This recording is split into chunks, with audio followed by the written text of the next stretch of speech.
푸니다 킴이고요. 뭐 아티스트라는 수식어도 있겠지만 뭐 제가 만들어서 쓰는 저런 이상한 수식어들도 있어요. 그래서 저는 원래 조각을 전공했고요. 그리고 일본에 넘어가서 그 전에 디자인도 좀 일을 하다가 일본으로 넘어가서 사운드 아트를 전공을 좀 하다가 또 아트 앤 테크놀로지까지 손을 댔는 약간 좀 길게 남들보다 조금 더 길게 공부했던 그런 이력을 가지고 있고요.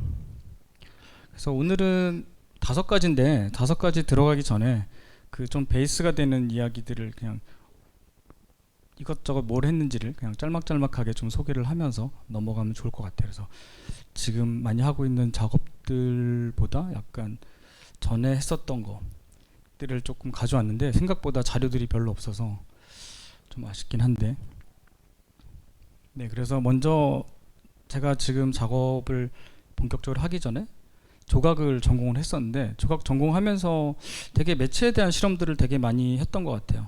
되게 많이 했었고,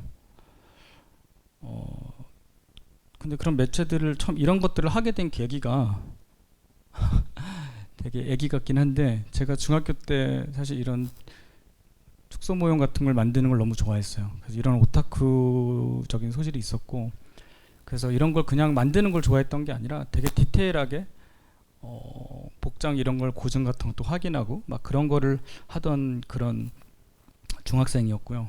이걸 하면서부터 이런 것들을 보면 되게 디테일하잖아요. 조그만 모형인데 막 저런 리벳 볼트 모양이라든지 이런 것들이 실제랑 얼마나 차이가 있는지 막 이런 거 따지고 그런 학생이었습니다. 그래서 뭐 이런 걸 하려면 건축과를 가야 되나? 약간 중학교 때부터 진로에 대한 고민이 많았어요. 그래서 건축과를 가야 되나? 막 이런 고민을 하다가 조속과라는 게 있다라는 걸 알았어요. 그래서 저희 큰 누나가 디자인을 하고 있어가지고 저는 그림을 못 그려가지고 사실은 미술을 할 생각을 전혀 못했었어요. 근데 이렇게 뭘 만들고 이런 걸 너무 좋아해서 이제 찾다 보니까 건축과를 가야 되나? 공대를 가야 되나? 아니 공고를 가야 되나? 막 그런 고민을 많이 했었어요. 공고를 가서 금형 뜨는 걸 배워야 되나? 막 이런 고민을 하다가 조속과라는 걸 알게 돼서 미술을 시작을 하게 됐죠. 그래서 대학 때는 점프를 해서 이런 걸 만들었어요.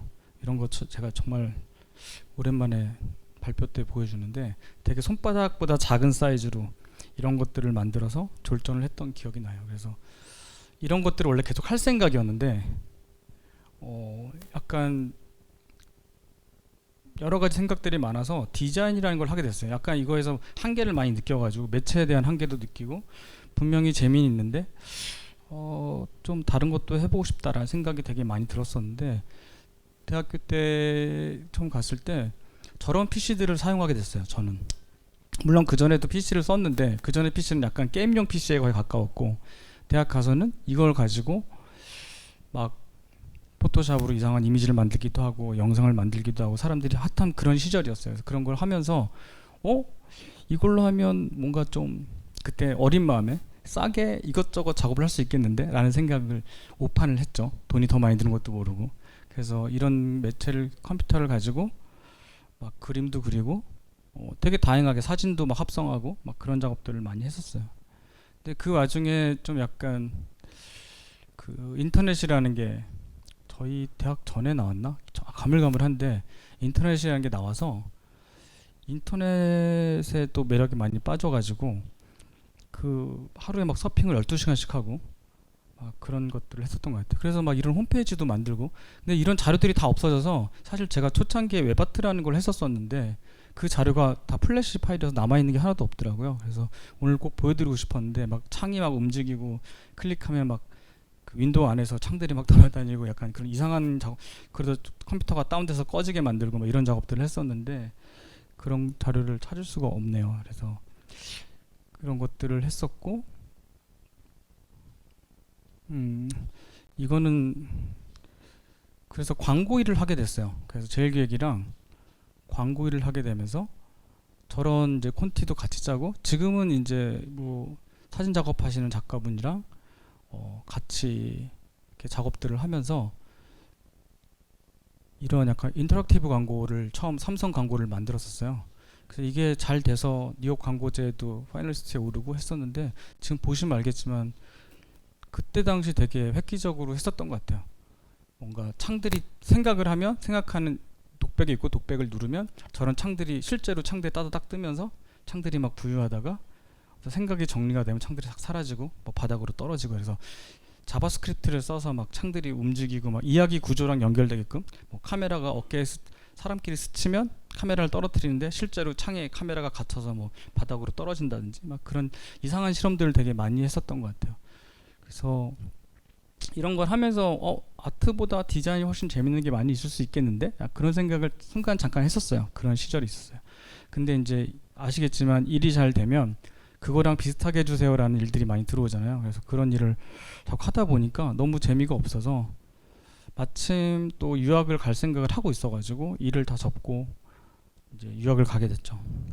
그래서 유학을 가서 처음 만난 게 대학원에 가서 사실은 소리를 할 생각이 전혀 없었어요. 저는 완전 비주얼 작가였고 시각적인 거에 특화돼 있었고 그리고 어떤 색에 대한 어떤 그런 것들 되게 강했었고 그런 작업을 하려고 갔었는데 저희 교수님이 프랑스 분이었는데 그분이 갑자기 2주 후에 연주를 하라고 그래서 뜬금없이 아까 같이 그런 작업들을 해서 포트폴리오 가져갔는데 연주를 하라는 거예요. 그래서 저는 연주를 할 줄 모르는데요 라고 했었는데 뭐 이런 거를 사가지고 그냥 녹음해서 틀면 돼 약간 그렇게 2주 전에 너무 쉽게 말씀하셔서 그래서 그냥 얼기설기 뭘 하다 보니까 녹음해서 아무 기초 지식도 없고 사운드 아트라는 것도 모르고 그런 상황에서 소리를 저는 시작하게 됐어요.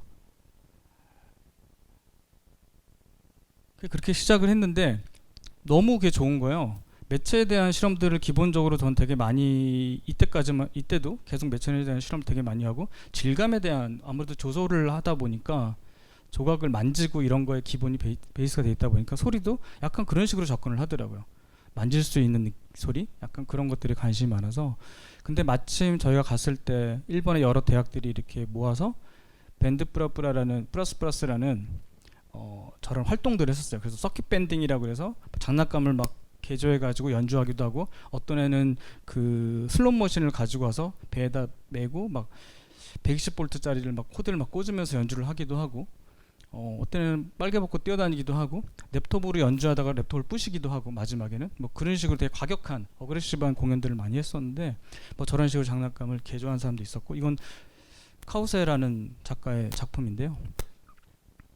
근데 그게 맛이 들여서 그냥 계속 이런 식으로 공연을 하러 다녔어요. 그래서 전혀 시각적인 거는 일절 안 하고 완전 소리에 빠져가지고 한 4년 동안은 그냥 소리만 했던 것 같아요.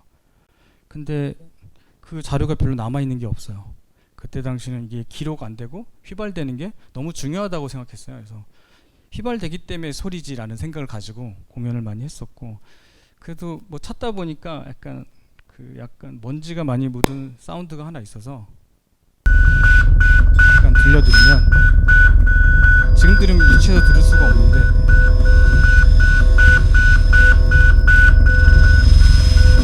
이런 소리를 라이브로 연주하고 했었습니다. 지금 영국에 어떻게 되는지 모르겠지만 셋이서 같이 공연을 많이 하러 다녔던 그래서 록봉기 밑에서 저런 슈퍼플럭스 디럭스라는 데서 공연을 많이 했었고요. 거의 2달에 한 번씩 계속 공연했었던 것 같아요. 2년 동안 계속 돌아다니면서.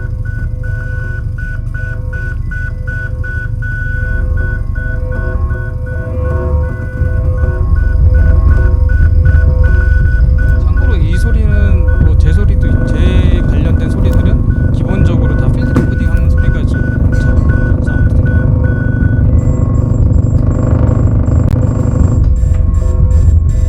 네, D가 더 좋은 소리가 있지만 시간상 넘기고 그러면서 소리에 막 빠져가지고 이건 저희 교수님이랑 어떤 그 환경 무슨 예술학회인가 뭔가 그런 데 가서 저 스피커를 한 300m 되는 공간에다가 40개를 설치를 했어요. 설치를 이렇게 360도로 설치를 한 다음에 막 나무에 걸기도 하고 물에 집어넣기도 하고 방수가 되는 스피커를 가지고 그래서 또 실제 저기가 되게 숲이거든요.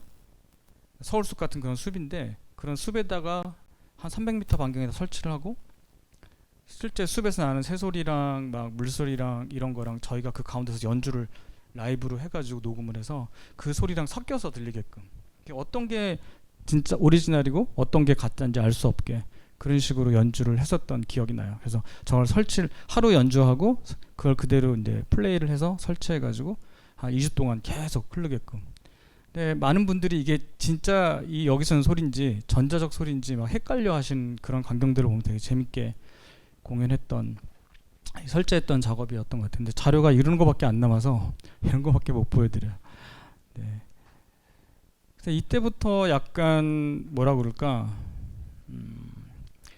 되게 작은 소리들, 거의 노이즈에 가깝고 우리가 인식하지 않으면 사실 되게 크게 들리는데 듣지 않는 소리들, 그리고 일상에서 너무 익숙한 거지만 바라보지 않아서 존재하지 않는 걸로 인식되는 것들, 막 그런 것들에 대해서 앞으로 드러내고 원래 그 배경이 됐던 거를 다시 그 주경으로 가져오는 그런 작업들을 좀 많이 했던 것 같아요. 근데 뭐 되게 맥락이 막 없어요, 이때는 보면. 왜냐면 되게 그냥 그 청각, 시각적인 것만 너무 하다가 청각에 빠지다 보니까 청각적 실험들을 되게 많이 했던 것 같아요. 그래서 이거는 2010년도에 작업했던 거예요. 그래서 이때는 저 일본 친구, 지금은 저 친구는 큐레이터로 일본에서 활동하고 있는데, 그때는 사운드에 빠져서 둘이서 팀으로 이제 저런 오디오 비주얼을 만들고, 사운드는 그때는 수학 공식, 약간 이끼다려지 같은 느낌이 들 수도 있어요, 들어보시면. 그래서 그 수학 공식들을 막 긁어와서 그 공식을 소리로 바꾸는 작업들을 막 했어요. 그래서 실제로 뭘 연주를 한다기보다는 수학 공식들을 가지고 소리를, 프로그램을 만들고 거기서 잘라가지고 다시 이제 테이프 음악처럼 만들었던, 그래서 라이브에서 약간 그걸 컨트롤하는 그런 작업을 했었는데, 역시 화질이 안 좋아요. 저게 되게 선명한 화질인데 저렇게 깨지더라고요.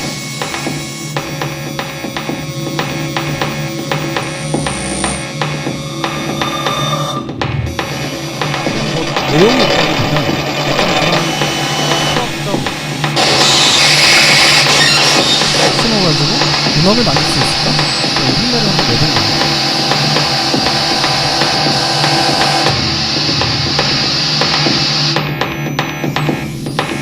많이 약간 그런 음악들.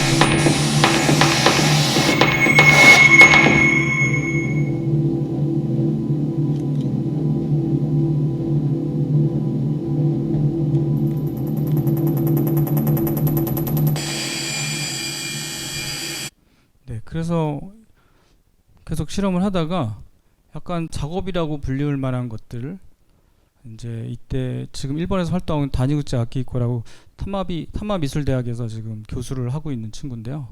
이 친구랑 팀을 짜서 작업을 하게 됐어요, 2008년도에. 근데 이 작업 같은 경우는 그때 당시에는 저는 이런 피지컬 컴퓨팅, 흔히 말하는, 얼마나 알고 계시는지는 잘 모르겠지만 그런 이렇게 물리적인 장치를 만들거나 전자적인 회로를 만드는 거 저는 할 줄 몰랐어요. 공부는 계속 하고 있었는데 약간 머리가 나빠서 할 줄은 몰라가지고 이 친구한테 많이 의지를 했고, 내가 이런 코드를 짰는데 3D 공간에 이런 걸 C++로 짰는데 작업을 어떻게 해야 될지 모르겠어. 재밌는 어떤 툴을 만들긴 했는데 이걸로 무슨 작업을 하지? 약간 이런 고민을 하다가 제가 약간 번뜩이는 아이디어가 떠올라서 그럼 이 공간에서 우리가 마치 어떤 정원사가 된 것처럼 어떤 조경을 좀, 둘 다 조각 출신이었거든요. 2학년 때까지 조각을 했었고 저도 편입을 했고 이 친구도 정보과로 편입을 한 상태에서 되게 뿌리가 비슷해서 그러면 같이 좀 작업을 해보자. 그래서 랜드스케이퍼스라는, 정원사라는 이름으로 저희가 활동을 했어요.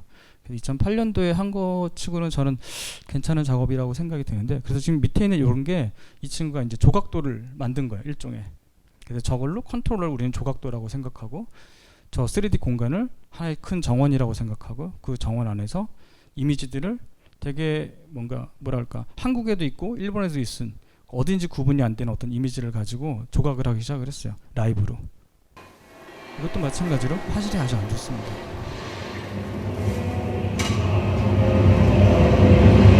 그래서 가까이 가면 소리가, 그 사진을 찍었던, 기록했던 공간에 소리가 재생이 되고, 이미지마다 그 공간에 소리가 같이 녹음이 되어 있어요. 가까이 가면 소리가 재생이 되고 멀어지면 소리가 페이드아웃 되고, 위로 쌓으면 소리가 피치가 빨라지고 밑으로 쌓으면 소리가 더 느려지고, 그래서 그런 어떤 소리의 시간성이랑 이미지를 조합해서 한 공간 안에 우리가 마치 조각을 하듯이 계속 이어붙이면서 저 조각 퍼포먼스를 했어요.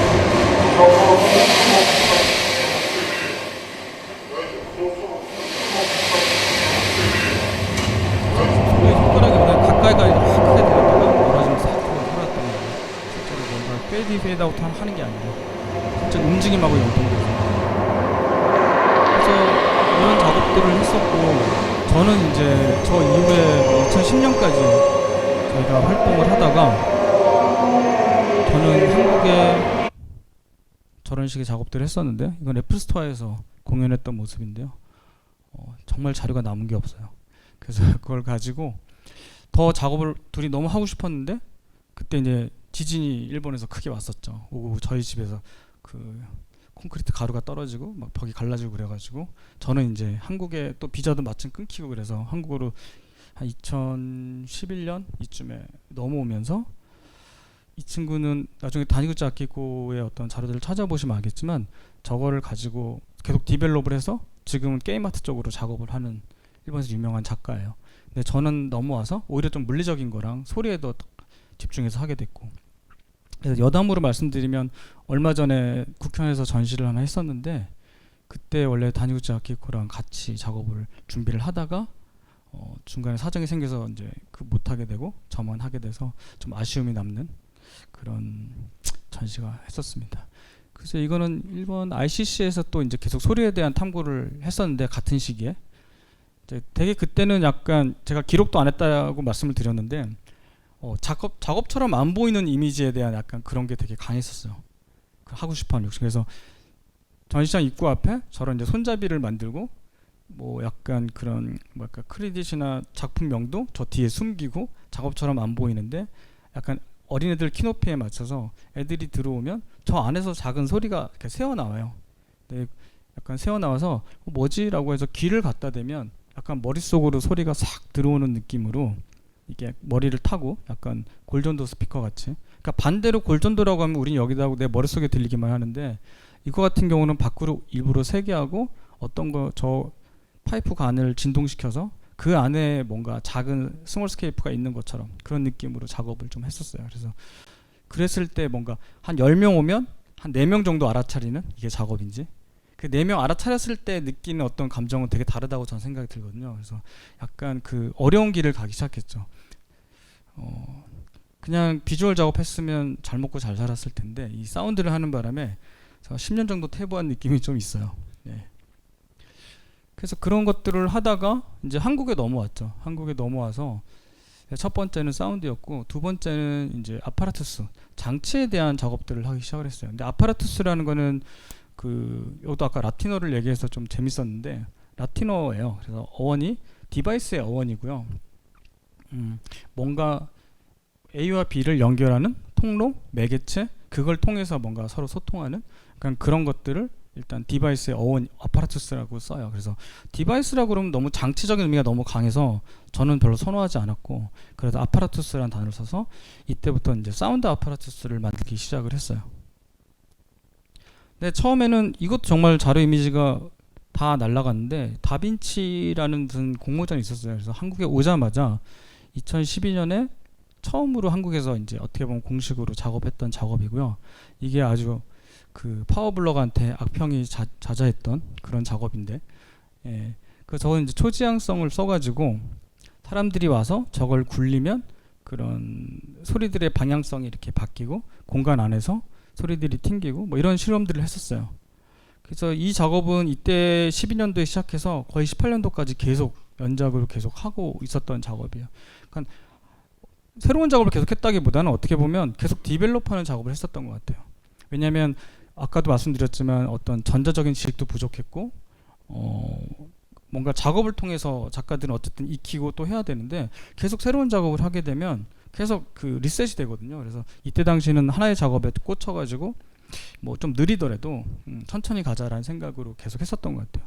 그래서 이때 당시에는 막 그 볼테이지도 제가 잘 모르고 그래서 그 지금도 연을 맺어서 같이 작업, 가끔 소프트웨어적인 작업은 같이 하는 친구가 있는데, 그 친구가 이제 하드웨어, 그때는 제가 하드웨어도 잘 모르니까 하드웨어 개발을 그 친구가 다 하고 전 옆에서 하드웨어 막 찾고 도와주고 같이 납땜하면서 했었는데, 뭐 계산을 잘못해서 중간에 자꾸 터지는 거예요. 막 폭탄처럼 막 건전지가 터져서 막 국물이 막 나오고 막, 그래서 사람들을 못 들어오게 했더니 뭐 큐레이터가 말을 잘못 전달해서 폭발할 수 있으니 들어가시면 안 됩니다라고 얘기해서 파워블로거가 그거를 왜 이딴 걸 만들었냐 막 이런 식으로 올려서 되게 재밌었던, 식은땀을 주르며 재밌었던 그런 추억이 있어요. 저한테는 되게 추억이 많은 그런 작업이고요.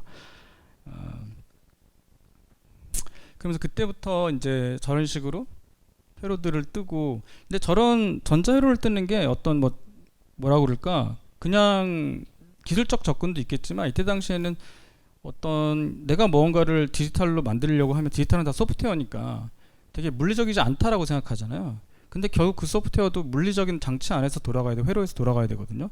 그래서 저는 지금 저기도 써있지만 디지털 랜드라고 써놨는데 디지털 토지라는 개념을 좀 만들어봤어요. 제가 말을 만드는 걸 되게 좋아해서 디지털 토지라는 개념을 만들어서 결국 얘네들이 활동할 수 있는 땅을 만들어야겠다. 그러니까 어떻게 보면 지도 같은 걸 수도 있고, 그러니까 도시계획 같은 느낌이죠. 그래서 그런 거를 만드는 것부터 내가 좀 알아야겠다라고 해서 처음에는 제가 아는 친구, 그 친구한테 좀 맡겨서 하다가 조금씩 저도 좀 곁눈질 하면서 좀 그냥 혼자 다 하면 더 편한 거를 제가 이제 일부 나눠서 또 작업들 하고, 왜냐면 이해를 해야 되니까 그런 식으로 되게 오랫동안 시간을 들이면서 조금씩 제가 야금야금 좀 하면서 배우기도 하고 그렇게 작업을 했었던 것 같아요.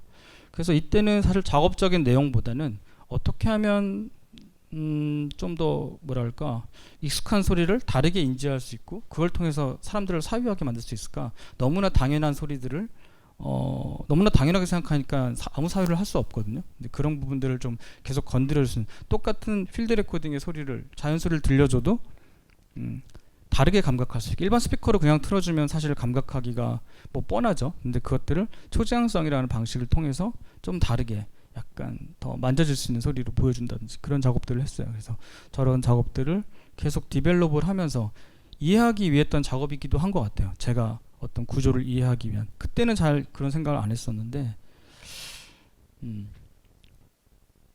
그래서 이게 좀 작업을 하면서 좀 더 작업적인 계기가 됐던 것 같아요. 지금 보시면 알겠지만 사실 상당히 느리게 작업을 진행했었던 것 같아요. 지금 생각해 보면. 그래서 이건 페리지 갤러리에서 개인전 했을 때 모습인데요. 소리가 기록되지 않아요. 소리가 좀 들리긴 하는데 온전하게 기록되지 않는 매체를 제가 참 많이 쓰는 것 같아요. 지금까지도. 그래서 비디오로 찍어도 소리를 녹음해도 온전하게 그 환경에 그 소리가 들리지 않아요. 그래서 그런 작업들을 했고요. 이거는 이제 퍼포먼스를 했던 모습이고요. 그래서 저것들을 이제 들고 다니면서 난반사를 시키면서 지금 앉아있는 위치가 다르면 전혀 다른 레이어로 소리를 경험하게 돼요. 그래서 그런 작업들을 하고 있고요. 이 작업은 앞으로도 좀 계속 좀 크게 한번 해보고 싶다는 욕심은 있어요. 근데 기회가 없어서 아직 못하고 있는데 워낙 예산이 좀 많이 드는 작업이라. 제가 시간 순으로 얘기하는 것 같지만 사실은 약간은 2, 3년씩 이렇게 섞여서 얘기하는 부분들이 분명히 있을 겁니다. 그래서 이거는 정말 전달할 방법이 없어요. 실제 오시지 않으면. 그리고 뒤에 가서 보면 뭐 초지향성 쓰니까 뭐 골전도 쓰니까 이렇게 들리겠지, 이렇게 느끼겠지라는 어떤 기술을 좀 아시는 분들은 얘기하실 수 있어요. 근데 실제로 그런 분들도 와서 이제 작업을 보시면 너무나 당연하게 생각하는 그런 감각들이 조금 더 다르게 저는 좀 접근하게끔 만들거든요. 그래서 그런 것들에 대한 이야기를 어떻게 전달해야 될지가 앞으로도 계속 숙제이긴 합니다. 그래서 이제 사운드에 푹 빠져서 지내다가 한국에 넘어와서 사운드를 어떻게 보면 보여주는 방식, 그거를 이제 듣는 방식을 결국은 제가 어떤 저만의 미디어를 만들어서 그 장치를 통해서 그 장치들이 공간에 놓임에 있어서 다르게 감각할 수 있게, 그리고 그 공간에 있다가 밖에 나갔을 때 들리는 소리를 좀 다르게 느낄 수 있게 그런 작업들을 주로 해왔었고요. 근데 이런 것들을 하면서 아까도 말씀을 계속 드렸지만 제가 되게 지식이 부족하다는 생각을 되게 많이 했어요. 거의 10년 가까이 그때 공부를 8년, 10년? 했는데 그럼에도 불구하고 정말 내가 디지털에 대한 이해가 있나? 라는 생각이 들어요. 그냥 도구로 썼었지 정말 내가 이거를 이해하고 쓰고 있나? 그런 생각이 되게 많이 들었었어요. 그래서 여기에 번역을 위한 디지털 리터러시라고 써놨는데, 근데 번역이라는 건 결국은 어떤 거를 인풋을 하면 그걸 내 나름대로 체화해서 다시 나의 언어로 표현해야 된다고 저는 생각을 하거든요. 근데 디지털을 도구로 쓸 경우, 만약 어떤 거를 도구로 쓸 경우에는 도구로서 내가 그동안 알고 있던 걸 잘 표현하는 거지, 그걸 한번 번역해서 내 나름대로 체화시켜서 뭔가를 표현하는 거랑 또 다른 얘기인 것 같아요. 뭐 의견이 다르실 수 있겠지만, 그래서 이제 번역을 어떻게 할까라는 고민들을 되게 하게 되는데, 그러려면 결국 디지털 리터러시에 대한 이해가 내가 얼마나 있나라는 생각을 하게 됐어요. 그래서 그때 한참 이제 14년도 이때 이제 대학에서 처음 강의를 하기 시작을 했었는데, 순수과에서 이제 강의를 하면 파인아트 하는 친구들한테 강의를 하면서 너무 어렵더라고요, 알려주는 게. 왜냐하면 나도 잘 모르는 걸 알려준다는 생각이 되게 많이 들었어요. 그래서 이걸 어떻게 해야 되지? 음악 악기 되게 좋아하는데, 여기 신디사이저 모듈러 신스거든요. 아시는 분 모르겠지만 이게 선을 막 꽂아서 전자음악을 만드는, 뭐 간단하게 얘기하면 그런 악기인데, 저거를 한번 만들어 보고 싶다 그런 생각을 했어요. 되게 단순한 거 DIY로 만들어 보려고 했는데, 그걸 찾아보니까 이 구조랑 사실은 악기를, 그러니까 신스 간단하게 뭐 삐삐삐삐삐 소리 나는 그런 신스를 만들려고 했어요. 왜냐하면 그때 완전히 그 밑으로 내려가서 기초부터 다시 알아야지 내가 이 구조를 이해하고 소리의 구조, 소리가 어떻게 만들어지고 그런 구조를 이해할 수 있지 않을까 라는 생각을 해서, 그거를 애들하고 같이 해야겠다 라는 생각을 해서 많은 학생들이 괴로워했죠. 네. 근데 그 구조를 하는 와중에 지금 옆에 있는 거 뭔지 아세요? 네, 아시는, 네, 그쵸? 애니악이죠. 네, 세계 최초의 컴퓨터라고 잘못 알고 있는 애니악이긴 한데, 네, 그 애니악도 보면은 지금 저걸 패칭 케이블이라고 하는데, 케이블을 연결해서 하는 것 자체가 사실은 지금의 키보드 같은 코딩을 하는 과정이거든요. 두 개 보면 비슷하죠. 이건 음악을 만드는 장치고 쟤는 계산하는 장치인데 비슷해요. 둘 다 결국은 전기 신호, 그러니까 숫자를 가지고 작업을 하는 거예요. 이거 뭐지? 라는 생각이 들었어요. 그 디지털이라는 거는 결국 보면 되게 추상성이 강해서 상과 실체라는 게 있는데, 어떤 그런 상 아래 결국 실체는 우리가 듣는 그 사운드이거나 어떤 그림이거나 그런 어떤 상을 가지고 있지만, 사실 그 밑단에는 실체는 문자와 숫자로 되어 있거든요. 그래서 제가 소리를 그냥 만들고 막 했었지만 소리만 관심을 가졌다고 생각을 했는데, 알고 봤더니 소리 밑에는 결국 그 숫자가 있는 거예요. 그러니까 숫자란 건 결국 전기가 흐르는 0과 1인 거죠. 그래서 전기가 흘렀다가 꺼졌다가 흘렀다가 꺼졌다가, 그것만 가지고 사실은 우리가 지금 이 많은 레이어의 것들, 지금 말하는 인공지능도 사실 그 밑단에서 시작된 거거든요. 그거를 너무나 지금 얘기하면 당연하다고 생각하시지만 저는 그때 당시 되게 놀라웠어요.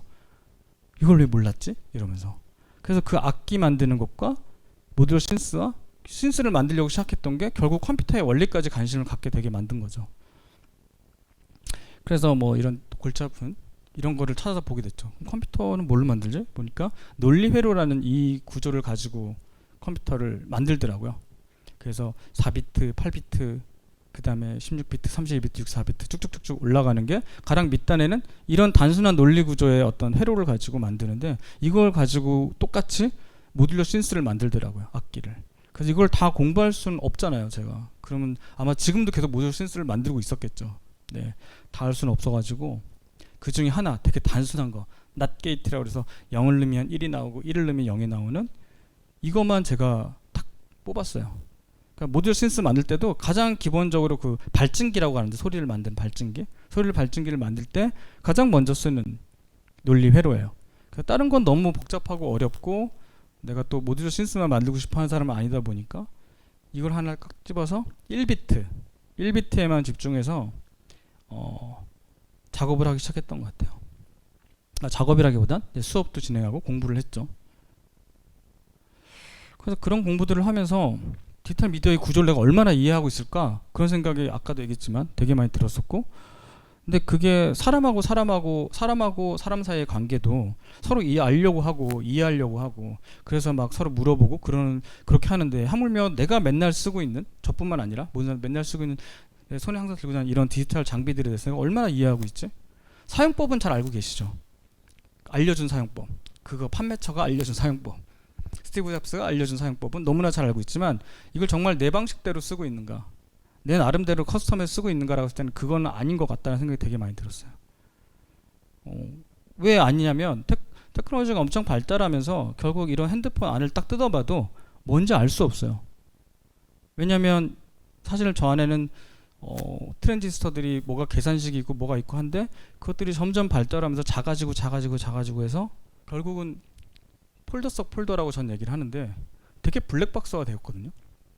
다 열어볼 수 없어요. 제가 다 어떻게 열어봐요. 작업 못하고 그럼 계속 연구만 해야겠죠. 하지만 한두 개 가끔 좀 밑단으로 내려가서 열어보고, 다 열어볼 수는 없지만 부분적으로 열어보면서 알려고 하는, 그리고 이해하려고 하는 게 되게 필요하지 않을까라는 생각을 하게 돼서 아마 0과 1까지 제가 내려가게 된 것 같아요. 그래서 아까도 말씀드렸지만 디지털을 통해서 세상을 바라보고 감각하고 소통하는 일상에 대한 낯선 번역, 저 아까 그 전시 제목이기도 한데 제목의 일부가 겹치긴 하는데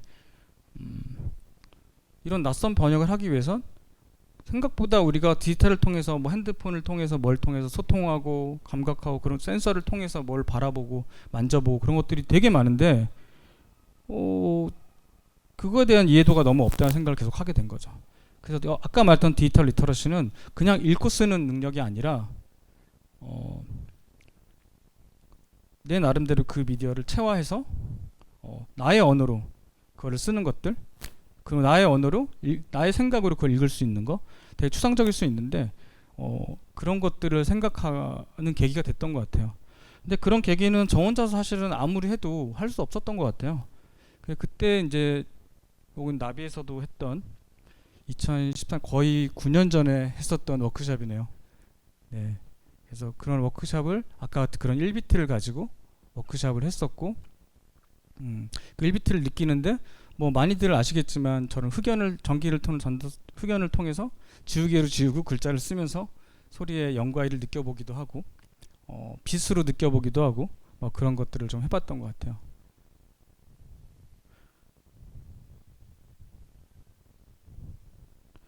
근데 그건 정말 혼자 하기 너무 힘들었고요.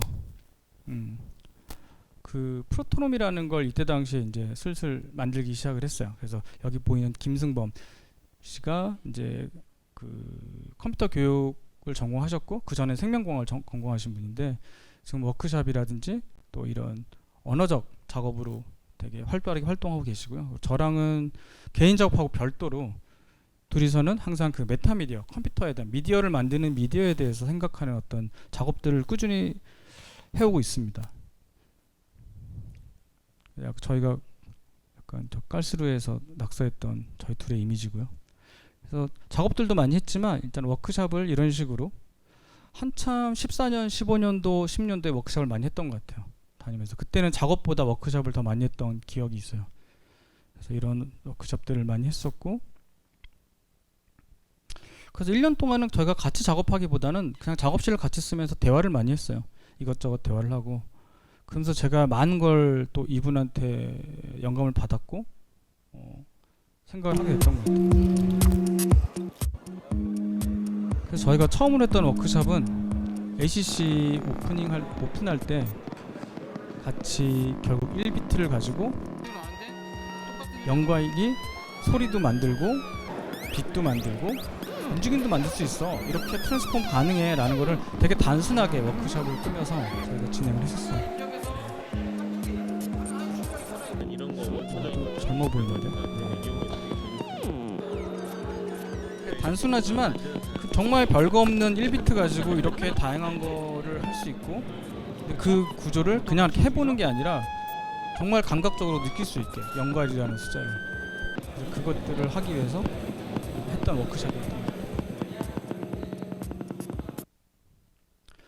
그래서 프로토롬은 이렇게 지금 작업하고 있는 주제가 얼마 전에 했던 건 이제 스몰 데이터, 작은 데이터 1KB 가지고 아무것도 할 수 없거든요. 사실 1KB면 뭐 문장 몇 줄 안 돼요. 음악으로 하면 음악이 틱 하고 소리 날 정도 말 정도의 소리인데 그 정도의 데이터를 가지고 저희가 연주를 했어요. 그래서 공연을 하고 연주를 했었고, 그리고 픽셀 단위로서 화면 뒤에 숨어있는 픽셀한테 카메라로 찍은 이미지 한 장, 픽셀 하나한테 메시지를 보내서 그 메시지를 받은 픽셀들이 각자 움직이고요. 글리치를 만들려고 프로그램을 한 게 아니고요. 그냥 픽셀들한테 메시지를 보냈는데 그 픽셀들이 움직이다 보니 저런 이미지를 만드는 그런 작업들. 네. 그래서 그런 식으로 어떤 되게 메타적이지만 숨어있는 것들을 계속 보여주고, 그걸 통해서 또 많은 거를 또 개인 작업할 때 또 많이 도움이 되기도 하고, 그리고 각자 작업들을 또 하고 그랬었던 것 같아요. 그러면서 더 트랜스코딩이라는 이 단어가 여기에 쓰는 게 적절할지 어떨지는 잘 모르겠는데, 이런 생각들을 갖게 됐어요. 그래서 그 숫자라는 게 표현 불확정성의 어떤 구조를 갖고 있다고 저는 생각을 하거든요. 뭐 저만의 얘기는 아니고 일본에 아는 교수님이 했던 얘기인데, 숫자라는 게 어떨 때는 움직임을 만들 수도 있고, 플라스틱을 사출할 수도 있고, 소리를 만들 수도 있고, 또 뭐 어떤 빛을 만들 수도 있고, 이런 식의 여러 가지의 그런 트랜스가 가능하거든요. 트랜스포밍이 가능한데, 뭐 얘기 들으면 당연한 거예요. 너무나 당연한 건데, 그 당연한 걸 우리가 얼마나 알고 있는가를 한번 생각해 보시는 건 되게 중요하다는 생각이 들어요. 그래서 그거를 저는 계속 했던 얘기가 뭐 엄청 어려운 얘기거나 엄청 어려운 거를 하는 것보다는 그것들을 사람들이 더 많이 감각하게, 그리고 많이 느끼게, 체화하게 할 수 있는 방법이 없을까? 라는 생각을 기본적으로 이때까지 많이 했던 것 같아요. 그래서 어떤 폼을 만들고, 그 폼에서 데이터를 추출하고, 또 데이터와 아이디어와 이 세 가지의 관계가 계속 왔다 갔다 하게끔 만드는 작업들을, 그러니까 작업 그 시스템이 그런 것 같아요. 제 안의 시스템이. 그래서 이것들을 왔다 갔다 하면서 보통은 이제 어떤 구상을 하고 구상한 걸 그냥 만들기도 하는데, 그러기보다는 약간 뜨개질처럼 그런 아이디어가 진행되면서 또 데이터를 뽑아서 창작하는 부분하고 그것들이 계속 왔다 갔다 하면서 그게 나중에 하나의 큰 폼을 만드는, 그러니까 작업 자체를 제시하는 작가라기보단 어떤 하나의 환경을 제시하는 작가이길 저는 되게 바라고 있거든요. 그래서 그런 폼에 대한 관심이 많아서 그런 구조들이 이제 이런 디지털 리터러시라는 어떤 큰, 물론 오해 소지가 있지만 읽고 쓰는 능력이 아닌 체화하는 거에 대한 그런 것들을 좀 관심을 갖고 이 프로토롬 활동을 하면서 더 많이 그것들이 강화됐던 것 같아요. 그러면서 다시 이제 작업으로, 개인 작업으로 넘어왔을 때, 아까는 사운드에 되게 집중해서 무언가를 했었는데, 그러니까 익숙한 소리를 다르게 인지하고 사유하게 하는 어떤 사운드 아파라투스를 했다고 하면, 그것들을 나중에 아까 소개 잠깐 해주셨는데, 환경 인지 장치, 내가 지금 이 환경을 어떻게 인지할 것인가라는 어떤 장치들로, 물론 사운드라는 게 전면에 내세우긴 하지만 그걸 가지고 작업을 했었고, 근데 그렇게 했을 때 사람들이 뭔가 인터랙션이 있는 작업에 대해서 상당히 거부감을 느낀다라는 걸 알게 됐어요. 미술씬에서. 이게 지금 시대의 어떤 표현 방식이라고 저는 생각하는데, 왜 거부감을 느끼지? 인터랙션 이퀄? 뭐 제가 좀 심하게 얘기하면 미술이 아니다라고, 현대미술이 아니다라고 생각할 수 있다라는 걸 알았어요. 그러니까 저는 조각 베이스이기 때문에 그런 느낌이 좀 강했던 것 같아요. 저조차도 그런 생각을 했나? 저는 그런 생각을 한 적이 없는데. 그래서 이게 뭐지? 라는 생각을 되게 많이 했고, 그러다 보니까 오히려 자꾸 저만의 용어들을 만들고 어떤 매니페스토를 만들게 되고 그랬던 것 같아요. 그러면서 제가 이제 만들었던 말이, 인터랙티브가 있는 작업, 인터랙션이 있는 작업, 물론 인터랙션이라는 건 그런 꼭 이런 물리적 인터랙션만 있는 건 아니지만, 그런 인터랙션이 있는 지금 시대의 테크놀로지를 써서 하는 작업들, 그것들이 저는 프라이빗한 공간에 들어가야 된다는 생각을 많이 했거든요. 미술관에 줄을 서서 그걸 보고, 그걸 감상하기 위해서 뒤에서 줄이 서 있는데 온전히 몰입할 수 없는 환경에서 작업을 본다는 게 너무 이상하다는 생각을 되게 많이 했어요. 그럼 이걸 하려면 어떻게 해야 되지? 일종의 그 미술관은 쇼룸의 형태가 되는 거고, 실제로 이것들을 더 많이 깊게 감상하고 느끼려면 프라이빗한 공간에 들어가거나 아니면 조금 개인 공간에 들어가거나 그렇게 돼야 되지 않을까? 그래서 생각했던 게 네오 프로덕이에요. 이게 되게 중요한 개념이고 저한테는 되게 중요한 작업인데, 앞으로 계속 할 거지만 그 다른 작업과 겹치면서 좀 약간 이거를 크게 발표할 계기가 좀 없었던 것 같아요. 그래서 개인 작업을 했었는데 네오 프로덕이라는 타이틀로, 그래서 한국말로 좀 쉽게 얘기하면 제가 그때 글을 쓰면서 사용하는 미술이라는 말을 썼어요. 보통 우리가 아는 미술들은 보는 미술이거든요. 뭐 얼마 전에 프리지도 갔지만 보는 작업들이 거의 대부분이에요. 그러니까 좋고 나쁘고가 아니라 가장 우리가 익숙하게 받아들일 수 있고 그래도 쉽게 몰입할 수 있는 게 보는 작업이라는 생각이 들어요. 근데 사용한다라는 건 결국 제가 그 관객의 적극성을 띄워야 되거든요. 그래서 그 적극성이라는 건 사실은 어려울 수 있어요. 되게 힘든 거예요. 그걸 강요할 수도 없는 노릇이고. 그래서 그런 거를 갖고 있지만 그래도 사용하는 미술을 하고 싶다라는 게 저의 지금 가장 큰 생각 중에 하나고요. 그래서 네오 프로덕은 프로덕트라는 건 아시죠? 집에 있는 이런 거 다 프로덕이죠. 처음엔 가구라는 게 있었는데 70년대 넘으면서 디터럼스에 의해서 프로덕이라는 개념이 생겼어요. 그래서 처음 초창기 테레비를 보시면 테레비는 이렇게 그 나무 박스 안에 이렇게 들어가 있었어요. 왜냐하면 가구해야 된다는 생각을 한 거예요. 테레비도.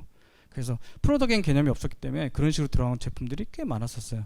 근데 그 뒤로 그런 것들을 꼭 디터럼스가 했다라고 말하기는 좀 어렵지만 디터럼스가 이제 그런 것들을 플라스틱 혁명이 일어나면서 그런 것들을 이용해서 다른 개념의 프로덕트를 만들기 시작을 했던 거죠. 그래서 디터럼스 이후에 이제 프로덕은 끝났다라고 지금 요즘엔 또 디자인 업계에서 얘기를 하는데 저는 그래서 네오 프로덕 그 다음에 프로덕에 대한 어떤 이야기를 해보자라고 해서 약간 오마주를 해서 가져왔던 거고요. 저 뒤에 있는 게 그 작업 중에 일부고요.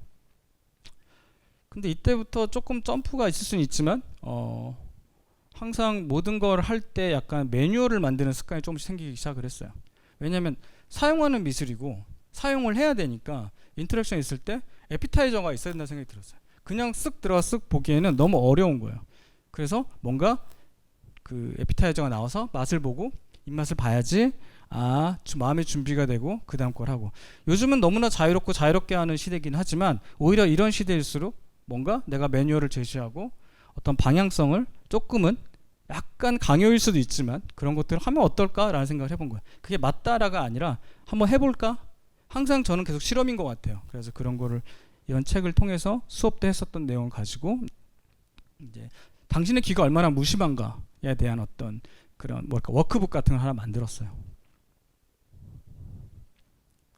저거는 선전인데 나중에 이제 책방에 늘 예정입니다. 네, 그래서 네오 프로덕이란 저런 로고도 만들어봤어요, 제가. 네. 약간 디자인하고 싶어하는 욕구가 좀 있어서 시간이 나면 저런 쓸데없는 짓을 가끔 하는데, 네, 그래서 이렇게 네오 프로덕 매니페스토 7개명을 제가 만들었어요.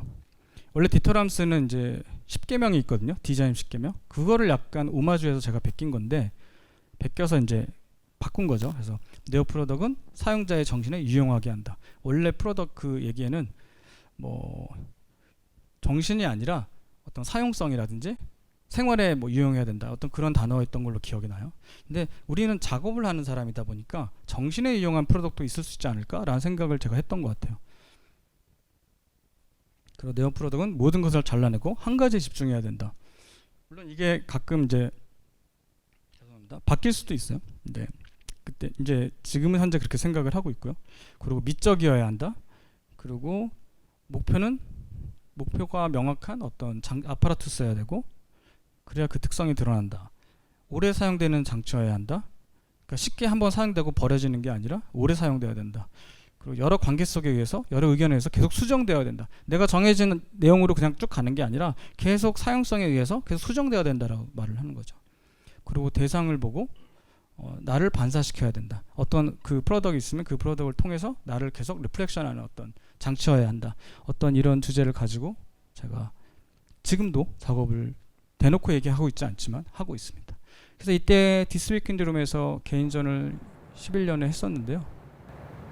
네, 시간상 이렇게 묶어서 보여드리면 그래서 일부러 이렇게 제품 사용 설명서처럼 무지처럼 찍었어요.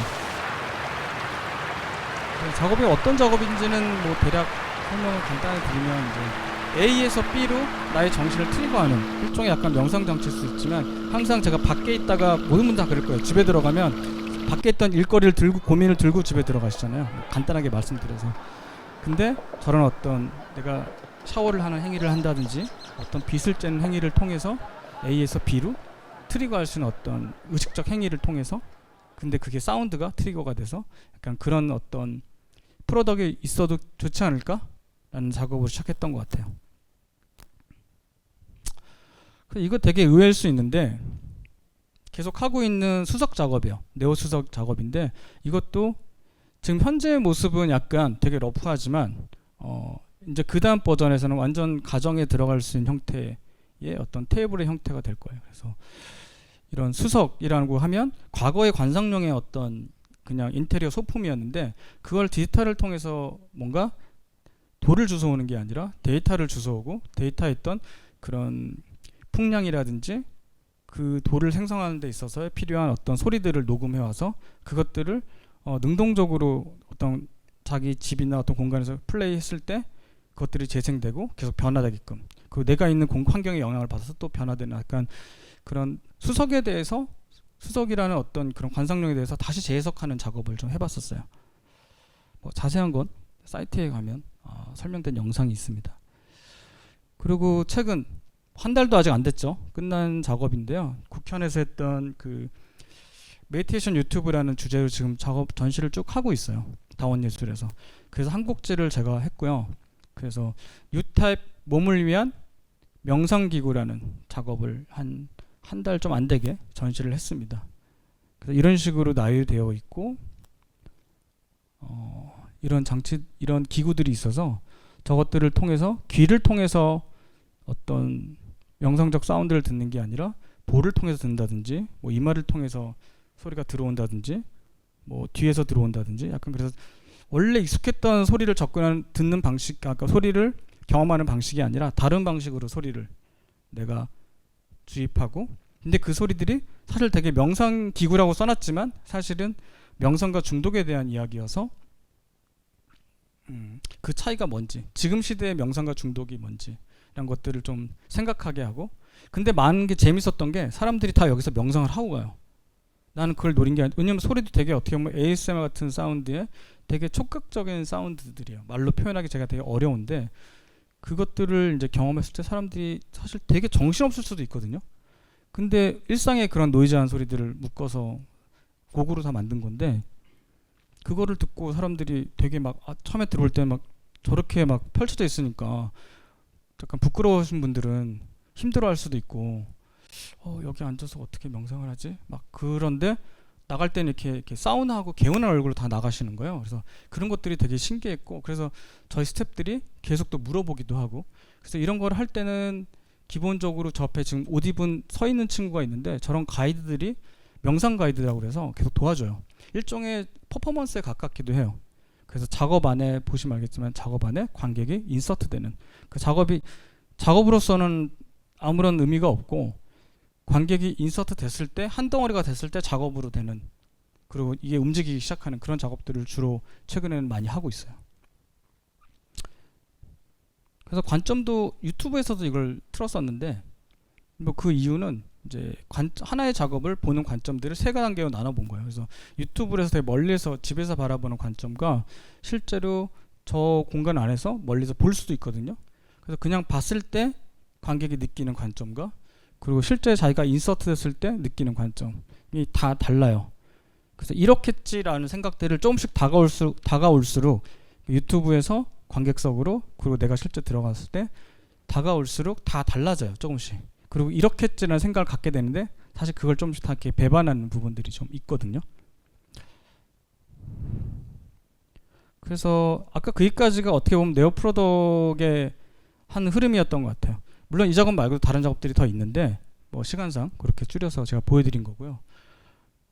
네오 프로덕을 하면서 또 동시다발적으로 제가 계속 드는 생각들이 또 미술관 안에서 하는 작업들 프라이빗한 공간이 아닌 공간에서 풀 수 있는 작업들 크게 두 가지로 나눠서 제가 요즘에 작업을 많이 하는 것 같아요.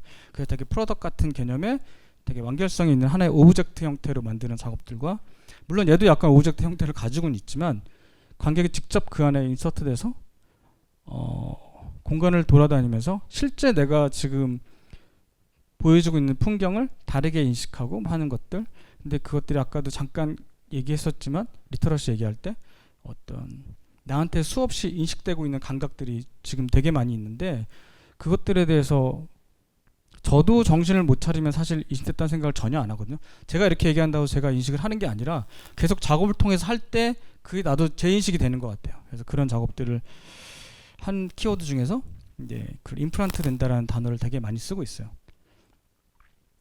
핸드폰 같은 경우도 우리 몸의 인식이 돼 있다고 저는 생각이 들어요. 몸에 따로 떨어져 있지만 거의 이식된 거랑 마찬가지인 것 같아요. 이 작업을 할 때도 매뉴얼을 만들었어요. 얘도 정확히 말하면 18년도, 19년도부터 현대차 제로원에서 후원을 받아서 작업을 시작하게 됐었고, 이제 이 작업은 이제 중간에 국현에서 또 후원을 해줘서 했던 작업이긴 한데, 어쨌든 작업으로서는 연결선상에는 다 똑같은 작업이어서 현재도 하고 있고, 그래서 이런 매뉴얼을 만들었는데, 매뉴얼 하면 뭐 여러 가지가 있겠지만 작업을 다 보고 나서 이제 여기에 대해서 제가 어떤 생각했던 네 가지의 관점의 에세이를 이제 신예슬 쌤이랑 같이, 신예슬 그 사운드 평론가 분이랑 같이 썼어요. 제가 썼던 모토를 가지고 같이 또 생각하면서 조금 더 딥하게 이제 그 글을 편집을 해서 썼고요.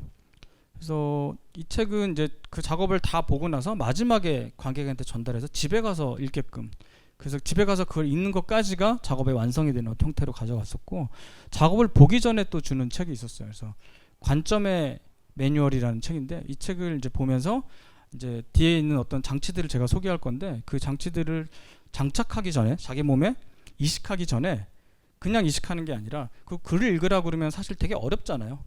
그거랑 매칭도 잘 안 돼요. 그래서 약간 이런 단문에 제가 생각한 글귀들을 책자 형태로 만들어서 대기하는 동안 앉아가지고 저 글을, 되게 짧은 문장들을 읽는 거죠.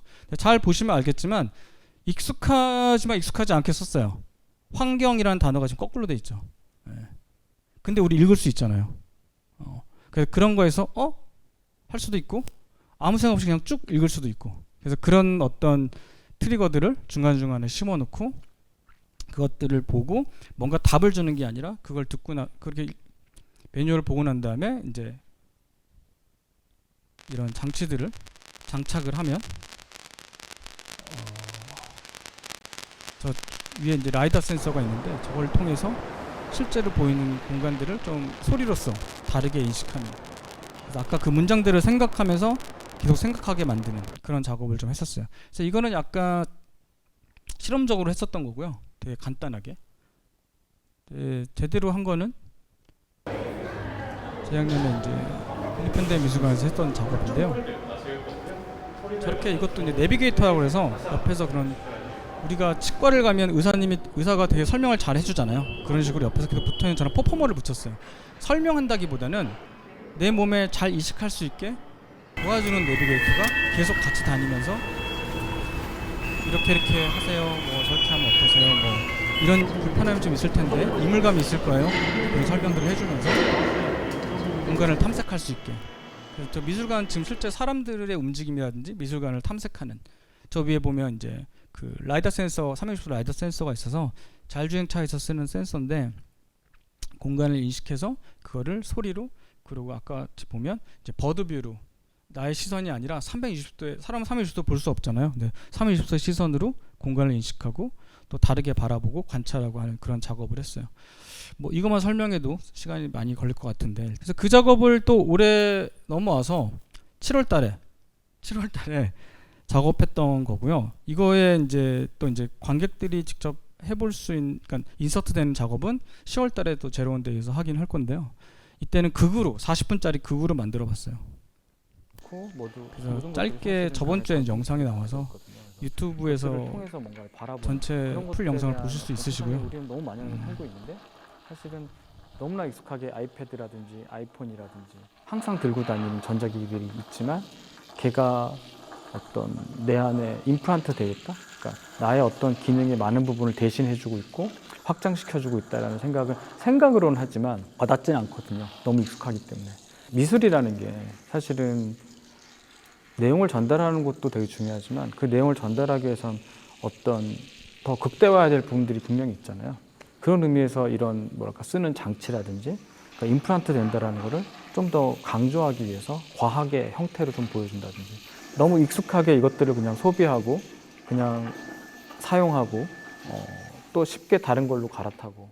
네, 그래서 이 작업 같은 경우는 1부, 2부가 나눠서 지금 2부만 제가 보여드리는 건데, 1부 같은 경우는 실제 저 안무가가 위에서 그냥 저런 디지털의 어떤 그런 확장되는 도구들, 장치들이 없이 그냥 하나의 사물을 바라보고 오롯이 느끼고 나의 인간의 모든 감각들을 다 써서 하는 퍼포먼스가 있고요. 그 내려와서는 나의 인간의 감각은 단지 눈이 깜빡이는 것만, 그리고 입 모양을 벌리는 것만 가지고 무언가를 바라보고, 그리고 저 모델과 인공지능 모델과 같이 뭐 간단한 파인 튜닝을 하면서 하는 그런 과정들을 보여주는 그런 작업이었어요. 그래서 이거는 이렇게 이미지로만 보여주기보단 위에 어떤 문장들이 있어서 그 문장들을 띄워주면서 아까 그 매뉴얼처럼 그런 문장과 실제 하는 퍼포먼스와 행위들을 이렇게 같이 겹치면서 읽으면서 작업을 볼 수 있게끔 했던 일종의 40분짜리 극이라고 생각하시면 될 것 같아요.